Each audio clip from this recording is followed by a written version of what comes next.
Hello students, आज आपण industrial management paper number 3 unit number 3 start करणार आहोत. यामध्ये आज आपण इंडस्ट्रियल मॅनेजमेंट पेपर नंबर 3 तिसरा टॉपिक स्टार्ट करतो. नाव आहे इन्व्हेंटरी मॅनेजमेंट म्हणजेच मालसाठा व्यवस्थापन. ओके, कमेंट सेक्शन मध्ये तुमचं नाव मेन्शन करायचं, जिथे सांगितलं जाईल की हे महत्त्वाचं आहे. MCQ ला तुम्हाला विचारलं जाईल ते त्याचे प्रॉपर नोट डाऊन करा, त्याच्या प्रॉपर नोट्स काढा, जेणेकरून तुम्हाला एक्झाम ही इझी जाईल. ओके, सो मालसाठा व्यवस्थापन म्हणजे काय? मालसाठा व्यवस्थापनाचं इंट्रोडक्शन बघूयात आपण अगोदर. आधुनिक युगामध्ये मालसाठा व्यवस्थापनास अतिशय महत्त्व प्राप्त झाले आहे. वस्तू उत्पादनाच्या एकूण खर्चाचं प्रमाण बऱ्याच अंशी मालसाठा व्यवस्थापनावर आधारित असतं. ओके, वस्तूचा एकूण उत्पादन खर्च किती झालाय ते जास्तीत जास्त प्रमाणात कशावरती आधारित असतं? मालसाठा व्यवस्थापनावरती. लक्षात ठेवा, MCQ ला तुम्हाला विचारलं जाऊ शकतं. मालसाठ्याचे व्यवस्थापन अचूक प्रभावी असेल तर किमान 10 ते 15% इतकी एकूण उत्पादन खर्चामध्ये बचत होत असते. वाढत्या जागतिकीकरणामुळे बाजारपेठेतील स्पर्धा अतिशय तीव्र झालेल्या असल्याने अशा बाजारपेठेमध्ये अंतिम उत्पादनाची किंमत ही वाजवी राखली तरच ग्राहकाचा प्रतिसाद मिळत असतो. काय सांगितलंय?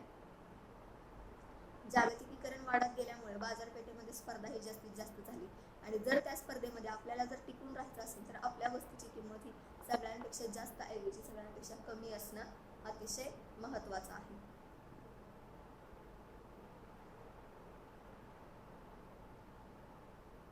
जागतिक बाजारात प्रवेश करणे व तिथे यशस्वी होणे शक्य होते. जागतिक बाजारामध्ये प्रवेश करायचा ते शक्य होते. ओके, अशा परिस्थितीमुळे मालसाठा व्यवस्थापनाचे महत्त्व हे दिवसेंदिवस वाढत आहे. बघा, अशा परिस्थितीमुळे मालसाठा व्यवस्थापनाचं महत्त्व हे दिवसेंदिवस वाढताना आपल्याला दिसत आहे. अशा परिस्थितीमध्ये मालसाठा व्यवस्थापनाचे महत्त्व आपल्याला वाढलेले दिसते. ओके, मालसाठा व्यवस्थापनाचा संबंध हा खरेदी, मालाची सुरक्षितता, मालाचे जतन, मालाचे वर्गीकरण, सांकेतिकीकरण, उत्पादित मालाची योग्य प्रमाणात पाठवणी, मालसाठ्याची मोजणी, त्याचबरोबर मालाची हाताळणी व अंतर्गत वाहतूक अशा विविध कार्याशी येतो. बघा काय सांगितले, मालसाठा व्यवस्थापनाचा संबंध कोणत्या कार्याशी येतो? तर मालसाठा व्यवस्थापनाचा संबंध हा खरेदी, मालाची सुरक्षितता, मालाचे जतन, मालाचे वर्गीकरण, सांकेतिकीकरण, उत्पादित मालाची योग्य प्रमाणात पाठवणी, मालसाठ्याची मोजणी, मालाची हाताळणी व अंतर्गत वाहतूक अशा विविध कार्याशी मालसाठा व्यवस्थापनाचा संबंध आलेला आपल्याला दिसून येत असतो. ओके, यामुळे प्रभावी मालसाठा व्यवस्थापनावर अंतिम उत्पादनाची गुणवत्ता, किंमत, प्रमाण, सात्यता, खर्च, कालावधी इत्यादी विविध घटक आधारित असतात. लक्षात घ्या, मालसाठा व्यवस्थापनावर कोणते घटक आधारित असतात? तर मालाची गुणवत्ता असेल, प्रॉडक्ट क्वालिटी असेल, प्रॉडक्ट प्राइस असेल, त्यानंतर मालाचं प्रमाण असेल, त्यानंतर प्रॉडक्ट कंटिन्युटी असेल, प्रॉडक्ट वस्तूमध्ये असणारं सातत्य असेल, प्रॉडक्ट एक्सपेन्सेस असतील, वस्तूचा खर्च असेल, प्रॉडक्टचा पिरियड असेल म्हणजे वस्तूचा कालावधी असेल, इत्यादी घटक हे मालसाठा व्यवस्थापनावरती आधारित असतात. थोडक्यात व्यवसाय संघटनेचे यश, नफा, विस्तार, विकास, उद्दिष्ट प्राप्ती, प्रतिमा वृद्धी यासाठी शास्त्रीय मालसाठा व्यवस्थापनाची आवश्यकता जास्तीत जास्त प्रमाणात असते असं आपल्याला दिसून येते. ओके, त्यानंतर बघूयात आपण मालसाठ्यामध्ये कोणकोणत्या वस्तूंचा समावेश होतो. तर पहिली वस्तू असेल कच्चा माल व उत्पादन सामग्री, प्रोडक्शन इन्व्हेंटरी जे असते. ओके, त्यामध्ये काय मालसाठा व्यवस्थापनामध्ये कच्चा माल व उत्पादन सामग्री याचा समावेश होतो. त्याचबरोबर भरण पोषण सामग्री, okay, maintenance, repairs and operating inventories, मेंटेनिंगचा, रिपेअरिंगचा जो काही खर्च येतो तो मालसाठा व्यवस्थापनामध्ये येत असतो. त्यानंतर उत्पादन प्रक्रियेतील अर्धपक्का माल जो असेल त्या मालाचा समावेश हा मालसाठा व्यवस्थापनामध्ये होत असतो, इन्व्हेंटरी मॅनेजमेंटमध्ये होत असतो. ओके, त्यानंतर जो पक्का माल तयार होतो, कच्च्या मालावरती प्रक्रिया करून जो पक्का माल तयार केला जातो, अंतिम वस्तू जी तयार केली जाते त्या वस्तूचा समावेश सुद्धा मालसाठा व्यवस्थापनामध्ये होत असतो. समजलं? मालसाठा व्यवस्थापनामध्ये कोणत्या कोणत्या वस्तूंचा समावेश होतो? तर पहिला असेल कच्चा माल, त्याचबरोबर उत्पादन सामग्री म्हणजेच प्रोडक्शन इन्व्हेंटरीज. ओके. त्यानंतर भरण पोषण सामग्री असं म्हटलंय, मग भरण पोषण सामग्री हा काही नवीन शब्द नाही. यामध्ये काय काय येतं बघा. यामध्ये जे काही आपल्या प्रोडक्टसाठी येणारे मेंटेनन्सचे चार्ज असतील, मेंटेनन्सचा चार्ज, रिपेअरिंगचा चार्ज, ओके, हा सगळा भरण पोषण सामग्रीमध्ये इन्व्हॉल्व होत असतो, इन्क्लूड होत असतो. देन उत्पादन प्रक्रियेमध्ये असणारा अर्धपक्का माल. ओके. उत्पादन प्रक्रियेमध्ये असणारा अर्धपक्का माल म्हणजे असा की ज्यामध्ये प्रोसेस ही चालू असते, त्या वस्तूवरती वर्क इन प्रोग्रेस आपण म्हणू शकतो त्याला. या प्रोसेस मधला माल वर्क इन प्रोसेस. ओके. उत्पादन प्रक्रियेतील अर्धपक्का माल याचा समावेश मालसाठा व्यवस्थापनामध्ये होत असतो. देन जो काही पक्का माल असणार आहे त्याचा समावेशही मालसाठा व्यवस्थापनामध्ये होताना आपल्याला दिसत असतो. पक्का माल म्हणजे कच्च्या मालावरती प्रक्रिया करून जी काही अंतिम वस्तू तयार होते त्याला आपण पक्का माल असं म्हणतो आणि त्याचा समावेश सुद्धा मालसाठा व्यवस्थापनामध्ये होतो. त्याला तुम्ही फिनिश्ड गुड्स असं म्हणू शकता, फिनिश्ड गुड्स इन्व्हेंटरी. ओके. त्यानंतर सांगितले तुम्हाला मालसाठा व्यवस्थापन, मालसाठा व्यवस्थापनाचा अर्थ व मालसाठा व्यवस्थापनाच्या व्याख्या. आता मालसाठा व्यवस्थापन म्हणजे काय ते आपण पाहिलं. मालसाठा व्यवस्थापनामध्ये कोणत्या कोणत्या मालसाठा व्यवस्थापन कशाशी संबंधित आहे ते आपण पाहिलं. ओके. त्यानंतर आपण बघूया मालसाठा व्यवस्थापनाची डेफिनेशन. तुम्हाला इंग्लिश मध्ये डेफिनेशन दिली आहे, मराठीमध्ये डेफिनेशन दिली आहे, दोन्ही टाइप मध्ये तुम्हाला डेफिनेशन दिली आहे. ओके. बघा, पहिली डेफिनेशन तुम्हाला सांगतो. तुम्हाला एकच डेफिनेशन आहे, त्यामध्ये पहिली definition Investopedia explain. Okay. Investopedia explain inventory management as. Okay. Inventory management as a successfully inventory management involve creating a purchasing plan that will ensure that items are available when they are needed and keeping track on existing inventory and its use. The common inventory management strategies are the just-in-time method. The common inventory management strategies are the just-in-time method where companies place to receive items as they are needed rather than maintaining high inventory level. And materials requirement planning, which schedule material delivers based on sales forecast. काय सांगितलं? यशस्वी मालसाठा व्यवस्थापनात खरेदी योजना अशी तयार करणे अभिप्रेत आहे की, लक्षात घ्या डेफिनेशन, मालसाठा यशस्वी मालसाठा आपल्याला करायचा असेल, यशस्वी मालसाठा व्यवस्थापन करायचं असेल तर यशस्वी मालसाठा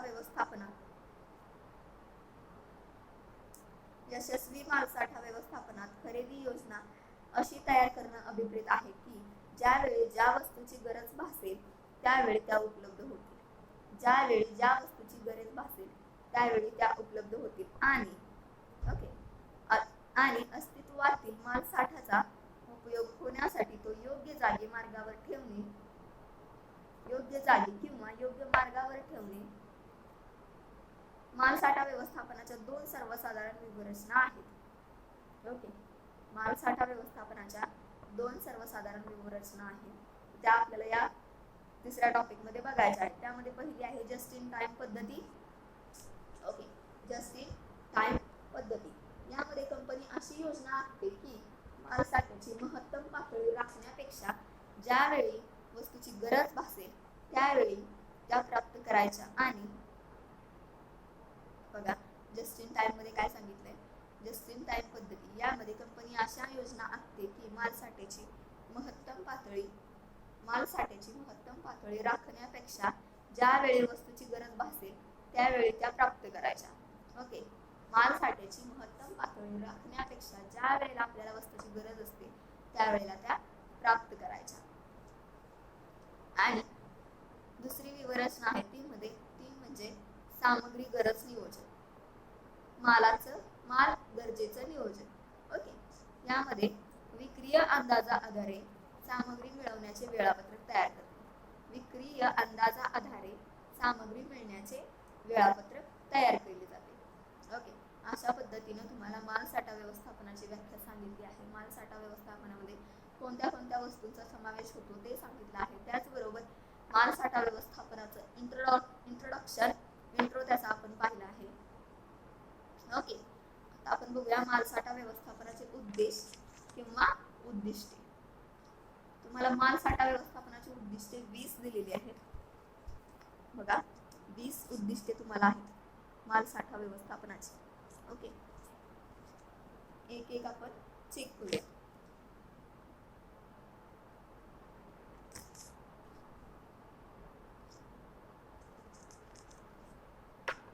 सो पहिला आहे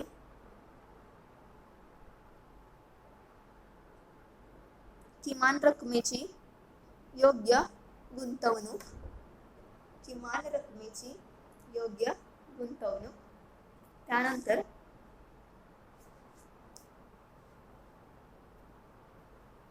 पहिला आहे योग्य प्रमाणात संग्रहण. त्यानंतर दुसरं किमान रकमेची योग्य गुंतवणूक. त्यानंतर संग्रहण कार्यावर प्रभावी नियंत्रण. त्यानंतर सुरक्षितता व संरक्षण. त्यानंतर ग्राहकांना दर्जेदार सेवा. त्यानंतर कार्यप्रवाहात सातत्य. त्यानंतर यंत्रशक्ती व श्रमशक्तीचा अपव्यय टाळणे. देन मालसाठा खर्च नियंत्रण. देन मोठ्या खरेदीचे लाभ मिळवणे. त्यानंतर माल पाठवणी वेळेत. त्यानंतर अचूक नोंदी. त्यानंतर मालसाठा मोजणी करणे. त्यानंतर चिन्हांकन. देन तरलता व रोखता राखणे. देन भांडवल फेऱ्याची जलदता वाढवणे. देन माल हाताळणी व अंतर्गत वाहतूक कार्यक्षम राखणे. देन प्रशासकीय खर्च कमी करणे. देन अनावश्यक वस्तूचे जतन टाळणे. देन मालसाठ्याची किंमत निश्चिती. अँड लास्ट उत्पादन खर्च कमी करणे. अशा पद्धतीने 20 उद्दिष्टे तुम्हाला दिलेली आहेत मालसाठा व्यवस्थापनाची. ओके, सो आपण बघूया काय काय सांगितलंय मालसाठा व्यवस्थापनाच्या उद्दिष्टामध्ये. ऑब्जेक्टिव्ह ऑफ इन्व्हेंटरी मॅनेजमेंट यामध्ये मालसाठा व्यवस्थापन हे व्यवसाय संघटनेचे एक मूलभूत व मध्यवर्ती कार्य आहे. मालसाठा व्यवस्थापन हे व्यवसाय संघटनेचं मूलभूत व मध्यवर्ती कार्य आहे. हे तुम्हाला MCQ ला विचारलं जाऊ शकतं. त्यामध्येच खरेदी, वितरण, उत्पादन या प्रमुख विभागांशी मालसाठा विभागाचा सतत संबंध येत असतो. लक्षात घ्या, खरेदी, वितरण, उत्पादन या प्रमुख विभागांशी मालसाठा विभागाचा सतत संबंध हा येत असतो. प्रभावी मालसाठा व्यवस्थापनावर या प्रमुख विभागांचे यश व कार्यक्षमता अवलंबून असते. प्रभावी मालसाठा व व्यवस्थापनावर या प्रमुख विभागाचे यश व कार्यक्षमता अवलंबून असते. तर कोणते कोणते विभाग? खरेदी, वितरण, उत्पादन. ओके, त्यानंतर उत्पादन सातत्य, ग्राहकाचं समाधान, एकूण उत्पादन खर्च, व्यवसाय संस्थेचा नफा व नावलौकिक अशा विविध ध्येयांची साध्यता अचूक व शास्त्रीय मालसाठा व्यवस्थापनावर आधारित असते. उत्पादनामध्ये असणारं सातत्य, ग्राहकांना समाधान, एकूण उत्पादनाचा खर्च, व्यवसाय संस्थेचा आपला नफा व नावलौकिक या विविध ध्येयांची साध्यता अचूक शास्त्रीय मालसाठा व्यवस्थापनावर आधारित असते. मालसाठ्याचे व्यवस्थापन अनेक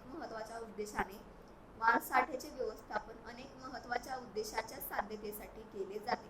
ओके, ते आपण बघूयात. उद्देश कोणते कोणते आहेत? सो पहिला उद्देश आहे योग्य प्रमाणात संग्रहण. काय सांगितलं यामध्ये? योग्य प्रमाणात संग्रहण यामध्ये मालसाठा व्यवस्थापनाचे मुख्य उद्देश योग्य प्रमाणात मालसाठा करणे. याचाच अर्थ आवश्यकतेपेक्षा जास्त किंवा कमी मालसाठा टाळणे. ओके, योग्य प्रमाणात मालसाठा करायचा याचा अर्थ आवश्यकता जेवढी आहे तेवढाच मालसाठा करायचा, त्याच्यापेक्षा जास्त किंवा कमी मालसाठा करायचा नाही. जास्त मालसाठ्यामुळे साठवणूक खर्च हा वाढत असतो. जर आपल्याला जास्तीत जास्त प्रमाणात मालसाठा करायचा असेल तर त्याच्यासाठी येणारा खर्च जास्तीत जास्त प्रमाणात वाढत असतो. नैसर्गिक व कृत्रिम संकटापासून संरक्षण करावे लागते. कमी मालसाठ्यामुळे उत्पादन प्रवाहात वारंवार खंड पडत असतो. ओके, कमी मालसाठा जर केला तर जे उत्पादनाचा प्रवाह असणार आहे, उत्पादनाची प्रक्रिया जी असणार आहे त्यामध्ये आपल्याला खंड पडताना दिसतो.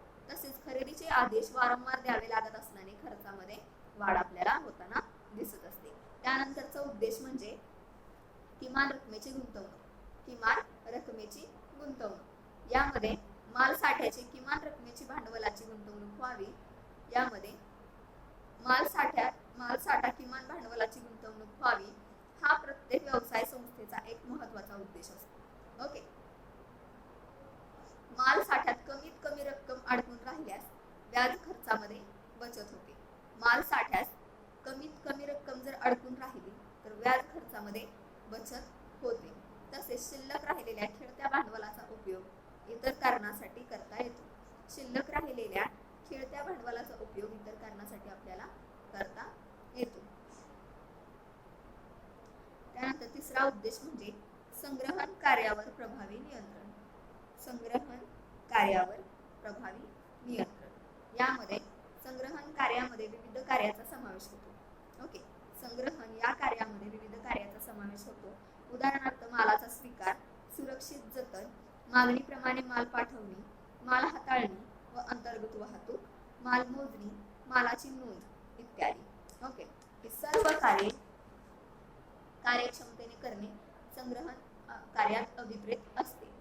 ओके. संग्रहण क्रियांवर प्रभावी नियंत्रण ठेवणे हा एक महत्त्वाचा उद्देश आहे.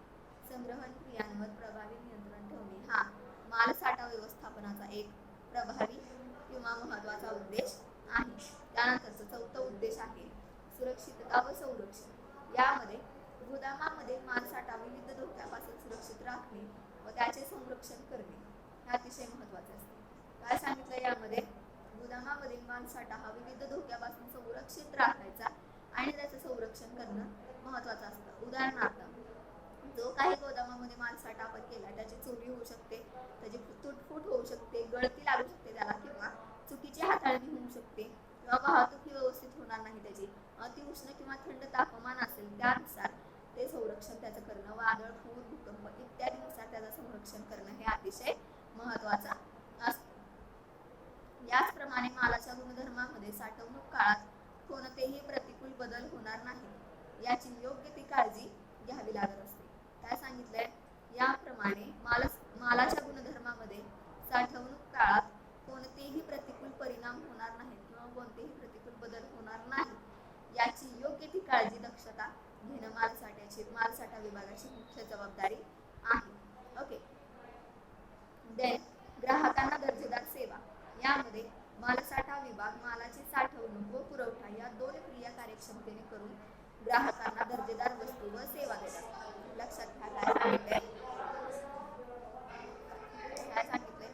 मालसाठा विभाग मालाची साठवणूक व पुरवठा या दोन क्रिया कार्यक्षमतेने करून ग्राहकांना दर्जेदार वस्तू व सेवा दिल्या जात असतात. ग्राहकांची गरज पूर्ती, समाधान पूर्ती व त्यांचा पाठिंबा मिळवणे हा मालसाठा व्यवस्थापनाचा एक उद्देश आहे. बघा, ग्राहकांच्या गरजा ह्या पूर्ण करणं, त्याचबरोबर साधनांची पूर्तता करणं व त्या ग्राहकांचा पाठिंबा मिळवणं हे मालसाठा व्यवस्थापनाचं एक प्रमुख उद्देश आहे. ओके. त्यानंतरचा उद्देश म्हणजे कार्यप्रवाहात सातत्य.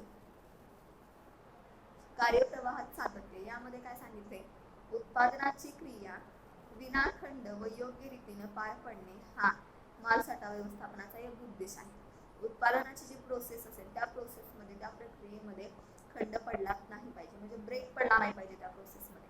सो कंटिन्युअस ती प्रोसेस ही वर्क करत राहिली पाहिजे. ओके. यासाठी मालसाठा योग्य पातळीत ठेवला पाहिजे. खरेदी व उत्पादन क्रियांपुढे अचानक उद्भवणाऱ्या अडचणी विचारात घेऊन मालाची योग्य पातळी राखली पाहिजे. उत्पादन विभागाची मागणी व खरेदी क्रियेस लागणारा वेळ हे दोन महत्त्वाचे घटक विचारात घेऊन मालसाठ्याचे आदर्श प्रमाण निश्चिती केली पाहिजे. त्यानंतर सातवा उद्देश सांगितले तुम्हाला, यंत्रशक्ती व श्रमशक्तीचा अपव्यय टाळणे. यंत्रशक्ती व श्रमशक्तीचा अपव्यय टाळणे यामध्ये काय सांगितले? यंत्र व श्रमशक्तीचा अपव्यय टाळण्यासाठी व त्यांचा कमाल उपयोग करण्यासाठी उत्पादन विभागास नियमित व आवश्यकते इतका, बघा, उत्पादन विभागास नियमित व आवश्यकते इतका कच्चा माल व इतर सामग्रीचा पुरवठा इतर सामग्रीचा मालसाठा विभागाने पुरवठा करणं अतिशय आवश्यक असतं. मालसाठ्याची योग्य पातळी निश्चिती राखणे हे मालसाठा व्यवस्थापनाचे एक उद्दिष्ट आहे. मालसाठ्याची योग्य पातळी व निश्चिती राखणे हे मालसाठा व्यवस्थापनाचं उद्दिष्ट आहे.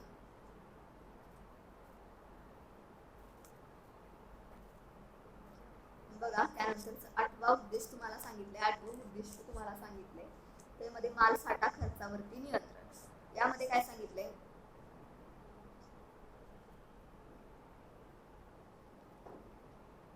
मालाची साठवणूक, संरक्षण, मोजणी, हिशोब या गोष्टींवर मालसाठा विभागास खर्च करावा लागत असतो. मालाची साठवणूक, संरक्षण, मोजणी, हिशोब या गोष्टींवरती मालसाठा व्यवस्थापनाला खर्च करावा लागत असतो. मालसाठा विभागाला खर्च करावा लागत असतो. मालसाठा खर्चाचा समावेश एकूण खर्चात होत असल्याने या खर्चावर प्रभावी नियंत्रण ठेवून हा खर्च कमीत कमी होणं गरजेचं असतं. ओके. मालसाठा योग्य स्तर व साठवणुकीच्या आधुनिक शास्त्रीय पद्धतीचा अवलंब यामुळे मालसाठा खर्च किमान राहणं पॉसिबल असतं. ओके. त्यानंतरचा उद्देश आहे योग्य मोठ्या खरेदीचे लाभ मिळवणे. मोठ्या खरेदीचे लाभ मिळवणे म्हणजे काय, तर मालसाठ्याचे व्यवस्थापन योग्य पद्धतीने जर केलं तर योग्य मालसाठा प्रमाणाचा उत्पादन विभागाच्या मागणीवर अचूक अंदाज येत असतो. बघा, मालसाठ्याचे व्यवस्थापन योग्य पद्धतीने जर केल्यास योग्य मालसाठा प्रमाणाचा उत्पादन विभागाच्या मागणीस अचूक अंदाज हा येत असतो. खरेदी विभागाला योग्य मार्गदर्शन करता येते. यामुळे खरेदी विभाग एकाच वेळी मोठी खरेदी करून खरेदीची लाभ मिळवतो. उदाहरणार्थ काय सांगितले, कमीत कमी किंमत ठेवणं,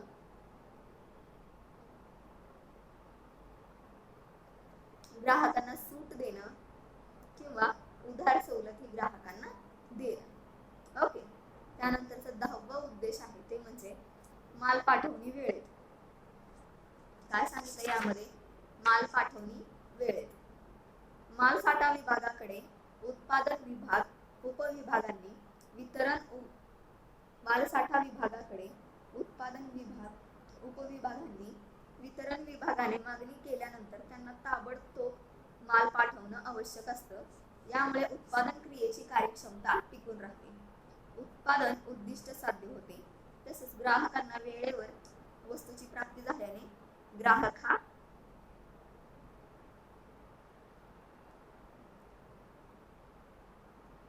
समाधानी होत असतो. लक्षात घ्या, कोणत्याही ग्राहकाला जर वेळेवर वस्तू मिळत असेल तर तो ग्राहक हा समाधानी असणार आहे. ओके. त्यानंतरचा 11वा उद्देश आहे तो म्हणजे अचूक नोंदी. यामध्ये काय सांगितलंय, तर गोदामामध्ये आलेल्या, गेलेल्या, असलेल्या, बाद इत्यादी प्रकारच्या मालाच्या अचूक नोंदी संबंधित दस्तऐवजामध्ये केल्या पाहिजेत. लक्षात घ्या, गोदामामध्ये किती प्रमाणात माल आलेला आहे, त्याचबरोबर गोदामामधून किती प्रमाणात माल गेलेला आहे. ओके. त्यानंतर किती प्रमाणात माल असा आहे की तो बाद झालेला आहे. ओके. याच्या नोंदी संबंधित दस्तऐवजामध्ये करणं अतिशय महत्वाचं आहे यामध्ये. त्यानंतर अनावश्यक ते सर्व दस्तऐवज ठेवून त्यामध्ये सर्व नोंदी वेळच्या वेळी केल्या पाहिजेत. काय सांगितलंय, आवश्यक सर्व दस्तऐवज ठेवून मालसाठा व्यवस्थापनाच्या मालसाठ्याच्या आवश्यक त्या नोंदी त्यामध्ये करणं अतिशय महत्वाचं आहे आणि त्या वेळच्या वेळी नोंदी करणं गरजेचं आहे. यामुळे अफरातफर, खोट्या नोंदी इत्यादी गैरप्रकार करता येत नाही. कारण ज्या वेळेला वेळच्या वेळी जर नोंदी होत असतील मालसाठ्याच्या तर त्यामध्ये अफरातफर करणं हे शक्य होत नाही.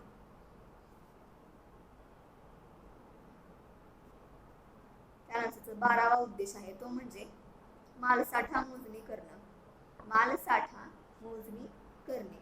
मालसाठ्याची नियमित शास्त्रीय पद्धतीने मोजणी करून मालसाठ्याबाबत अद्ययावत माहिती व्यवस्थापनाला द्यावी लागत असते. काय सांगितले, मालसाठ्याची नियमित शास्त्रीय पद्धतीने मोजणी करून मालसाठ्याबाबत अद्ययावत माहिती व्यवस्थापनाला द्यावी लागत असते. त्या आधारे खरेदी विक्री उत्पादनाचे नियोजन केलं जात असतं.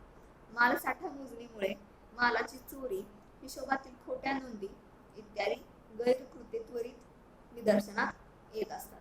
बघा, मालसाठ्याची मोजणी केल्यामुळे जी काही मालसाठ्याची चोरी होणार आहे किंवा मालसाठ्याच्या हिशोबामध्ये ज्या काही खोट्या नोंदी असतील या काय होतात, त्वरित निदर्शनास येत असतात. त्यानंतरचा 13वा उद्देश आहे तो म्हणजे चिन्हांकन. ह्यामध्ये काय सांगितलंय, गोदामामध्ये असलेल्या विविध प्रकारच्या मालाची वर्गवारी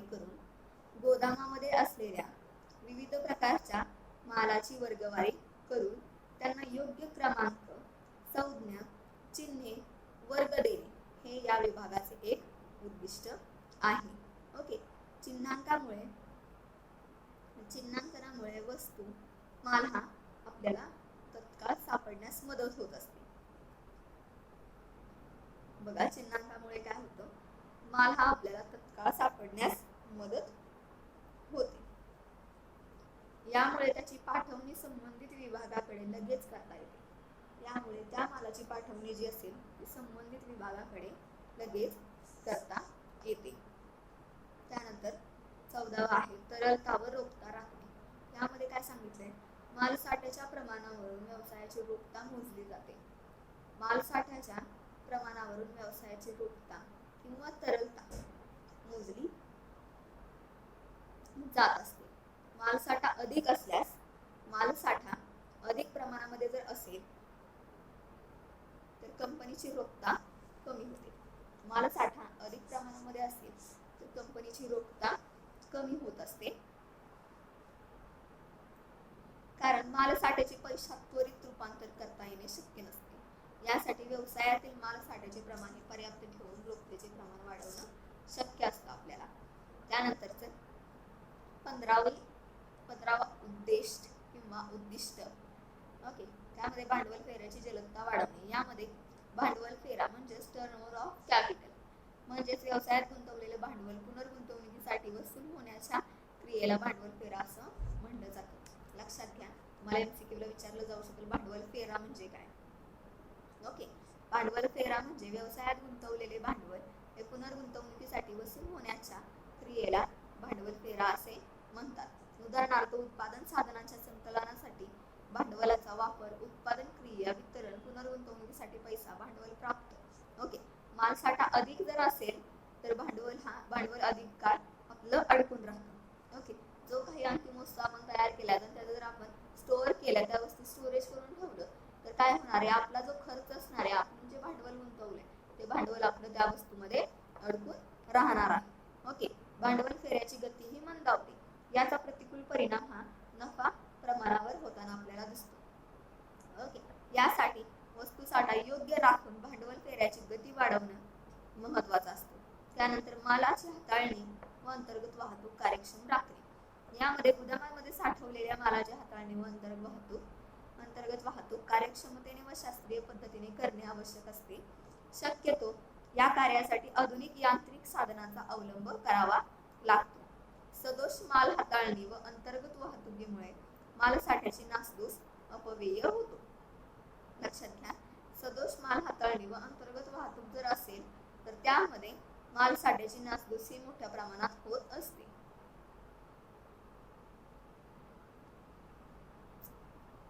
यामुळे एकूण खर्चामध्ये वाढ होताना आपल्याला दिसते. त्यानंतर प्रशासकीय खर्च कमी करणे. यामध्ये काय सांगितले, उत्पादन विभागाच्या मागणीचे प्रमाण व खरेदी आदेश दिल्यानंतर मालप्राप्तीस